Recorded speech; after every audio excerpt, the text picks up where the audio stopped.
Hello everyone, मेरो नाम चाहिँ निजम केसी। म चाहिँ नेपालको मोरङबाट तर यतिखेर भने म अस्ट्रेलियाको एडिलेड भन्ने ठाउँमा आइपुगेको छु। अब यहाँको बारेमा एडिलेडको बारेमा कुरा गरौँ भने मलाई यहाँको बारेमा धेरै कुरा थाहा छैन, किनकि म यहाँ आएको भर्खर 12 घण्टा जति मात्र हुँदैछ।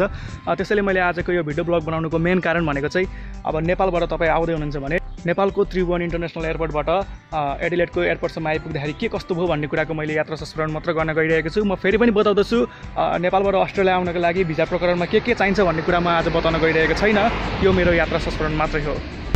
अब सबैभन्दा पहिले त तपाईँले अब इन्टरनेसनल फ्लाइटमा जाँदै हुनुहुन्छ भने आफूले दिएको टाइमभन्दा 3 घण्टा अगाडि नै पुग्नुपर्ने हुन्छ। अब किन 3 घण्टा अगाडि भन्नुहुन्छ भन्दाखेरि सबैभन्दा मेन रिजन भनेको त सेक्युरिटी चेक हो होइन। जतिखेर पनि सेक्युरिटी चेक त्यही भएर तपाईँलाई ढिलो हुनसक्छ भनेर 3 घण्टा अगाडि नै तपाईँले पुग्नुपर्ने हुन्छ। त्यहाँ पुगिसकेपछि पनि तपाईँले आफ्नो लगेजहरू म्यानेज गर्नुभएको छैन भने लगेजहरू म्यानेज गर्न सक्नुहुन्छ। जस्तै दिएको लिमिटभन्दा बढी लगेज नराख्ने, अब सिगरेट लिमिट्सहरू अब 50 सिगरेट्सभन्दा धेरै नराख्ने, अब अल्कोहलहरू धेरै नहाल्ने, प्रिस्क्राइब ड्रग्सहरू मात्र राख्ने होइन, प्रिस्क्राइब नगरेको कुराहरू नराख्ने। अब त्यस्तै धेरै कुराहरू हुनसक्छ। जस्तै तपाईँको ह्यान्ड क्यारीमा पनि धेरै सामानहरू नबोक्ने, 7 केजी छ भने 7 केजीभन्दा बढी नबोक्ने। अब मेरो केसमा के भयो भन्दाखेरि अब जाँदाखेरि तपाईँले यो भिडियो देख्न सक्नुहुन्छ। मैले यो भिडियो चाहिँ त्रिभुवन इन्टरनेसनल एयरपोर्टमा खिचेको हो। मैले प्रायः सम्भव हुने ठाउँमा भिडियो खिचेको छु, तपाईँहरू देख्न सक्नुहुन्छ यहाँनिर अलिअलि।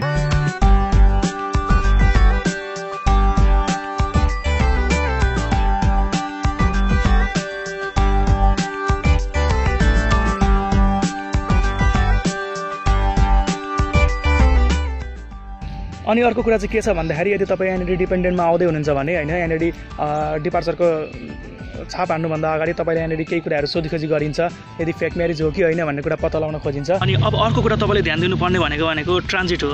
अब ट्रान्जिट कहाँ पर्छ तपाईँको भन्ने कुरा हो, किनकि अस्ट्रेलिया जाँदाखेरि तपाईँको डाइरेक्ट फ्लाइट हुँदैन, केही लामो डिस्टेन्स भएको कारणले गर्दाखेरि बिचमा ट्रान्जिट राखिन्छ। जस्तै ट्रान्जिट पोइन्ट भनेको जस्तै तपाईँको थाइल्यान्डतिर हुनसक्छ। मेरो कुरा गर्नुपर्दाखेरि म चाहिँ कतार एयरवेजबाट आएको र मेरो ट्रान्जिट भनेको दोहामा राखिएको थियो, कतारको दोहा भन्ने ठाउँमा। अनि रमाइलो कुरा के छ भन्दाखेरि हामी नेपालबाट जानुपर्ने अस्ट्रेलियाको लागि पूर्व हो, नेपालबाट पूर्व पर्छ अस्ट्रेलिया। तर सबभन्दा पहिले हामीलाई पश्चिम लगियो, कतार दोहा पश्चिममा पर्छ, अनि त्यसपछि मात्र पूर्व लगिएको थियो। अनि अब फर्स्ट टाइम आउँदै हुनुहुन्छ भने केही कुराहरू तपाईँलाई रोमाञ्चक लाग्न सक्छ। जस्तै मेरो विषयमा कुरा गर्नुपर्दाखेरि जस्तै अब नेसनल फ्लाइटहरूभन्दा धेरै सुविधा दिने होइन, इन्टरनेसनल फ्लाइटमा तपाईँको अगाडि लन्चहरू हुन्छ, तपाईँको अब टिभी हेर्न पाउनुहुन्छ, तपाईँले अगाडिको सिटमा टिभी एट्याच हुन्छ, फिल्म हेर्न पाउनुभयो, गीत सुन्न पाउनुभयो, र लिमिटेड मात्रामा तपाईँले वाइफाई पनि चलाउनु पाउनु हुँदो रहेछ। त्यो पनि मैले यहाँ आएर थाहा पाएको हो होइन। अनि अर्को भनेको रमाइलो कुरा के रहेको छ भन्दाखेरि जस्तै अब नेपालको भन्दा त अब अलिकति पश्चिममा तपाईँले टाइम जोन फरक हुने भएको कारणले गर्दाखेरि दोहातिर अलिकति ढिलो अँध्यारो भइरहेको हुन्छ। जस्तै नेपालमा भन्दा टाइम ढिलो चलिरहेको हुन्छ। त्यही भएर प्लेनबाट तपाईँले देख्न सक्नुहुन्छ झ्यालमा यदि तपाईँ बस्नु भएको छ भने होइन, अब आफ्नो साइडतिर तपाईँले अलिकति अँध्यारो देख्नुहुन्छ भने अलिकति पर दोहा के भन्छ अझै पश्चिमतिर हेर्ने भने अझै उज्यालो देखिनेछ। यो कुराले तपाईँलाई एकदम रोमाञ्चक पैदा गर्नेछ होइन। अनि अर्को भनेको तपाईँको इन्ट्रेस्टिङ कुरा के छ भन्दाखेरि जस्तै बिजुली चम्किएको पनि अब झ्यालबाट हेर्दाखेरि तल देखिने क्या। यो चाहिँ अब हामीले जहिले पनि आकाशमा मात्रै बिजुली चम्किएको देखिरहेको छ भने अब बिजुली चम्किने कुराहरू तल देख्दाखेरि यो कुराले पनि तपाईँलाई एकदम अब रोमाञ्चक पैदा गर्नेछ।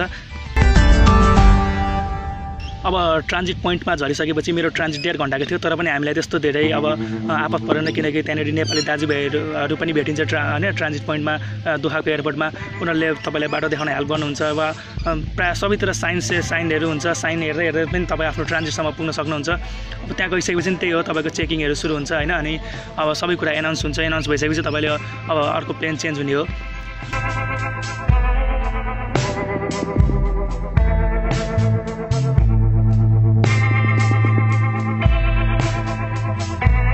अनि यो कतारको दोहाबाट चाहिँ तपाईँले एडिलेड जाने प्लेन चेन्ज गरिसकेपछि मैले चाहिँ के पाएँ भन्दाखेरि चाहिँ अलिकति ठुलो प्लेन होइन, अनि अलिकति धेरै सुविधा भएको प्लेन। अनि त्यसमा चाहिँ सबभन्दा मलाई रमाइलो चाहिँ के लाग्यो भन्दाखेरि अहिले तपाईँले आफ्नो अगाडिको सिटमा होइन कस्तो खालको भ्यू पनि पाउन सक्नुहुन्छ भन्दाखेरि जस्तै तपाईँलाई हुन त प्रायः प्लेनमा थाहा हुन्छ, तपाईँको डेस्टिनेसन टाइमहरू थाहा हुन्छ, तपाईँको डेस्टिनेसनको तपाईँको आफ्नो प्लेन कहाँनिर उड्दैछ भन्ने कुरा पनि तपाईँलाई त्यहाँनिर देखाइन्छ।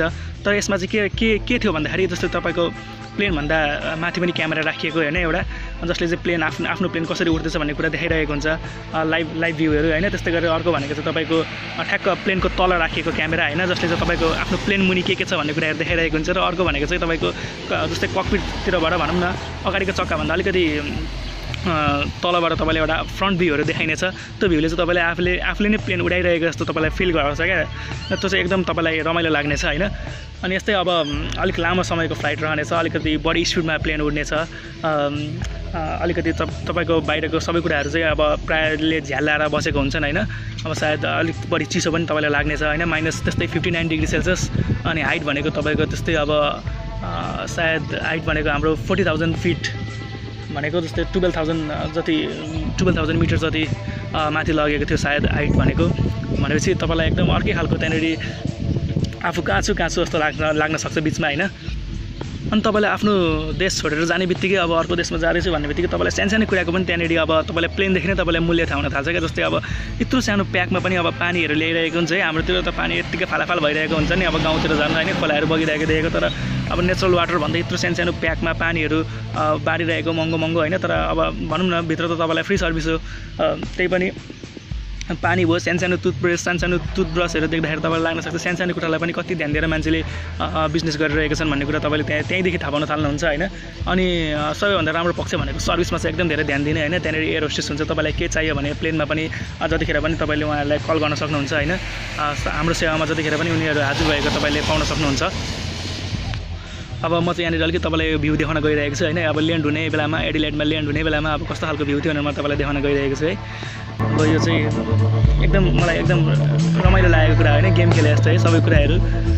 अनि अब यहाँनिर अब अस्ट्रेलियामा ल्यान्ड गरिसकेपछि यहाँको बारेमा म धेरै कुरा भन्न सक्दिनँ। तर 12 घन्टामा मैले के देखेँ भन्दाखेरि सबै कुराहरू यहाँनिर गेम खेले जस्तो छ। तपाईँले अब गाडी कुदाउनुहुन्छ भने, ड्राइभिङ गर्नुहुन्छ भने नि यहाँनिर पुरै हामीले खेल्छौँ नि गेमहरू, साइड दिने टक्क साइड छोडिदिने सबैजना जेन्युन होइन।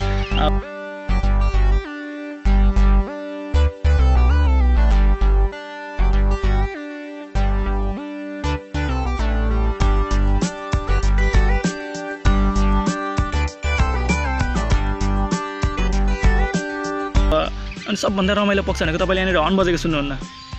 मैले यहाँ सोधेँ पनि होइन, यहाँनिर हर्नै बजाउनुहुन्न अरे क्या। यहाँनिर ड्राइभरहरूले पनि प्रायः हर्नै बजाउँदैन अरे। हर्न बजायो भने त्यहाँनिर के भएको भनेर मान्छे भेला हुन्छ। त्यस्तो खालको हुँदो रहेछ, मान्छे सबै छक्क पर्ने हुँदो रहेछ। अनि एकदम राम्रो होइन। अब काठमाडौँ जस्तो ठाउँबाट यहाँनिर आइपुग्दाखेरि त एकछिन हर्न नसुनेर आफू कहाँ आइपुग्यो जस्तो हुने क्या।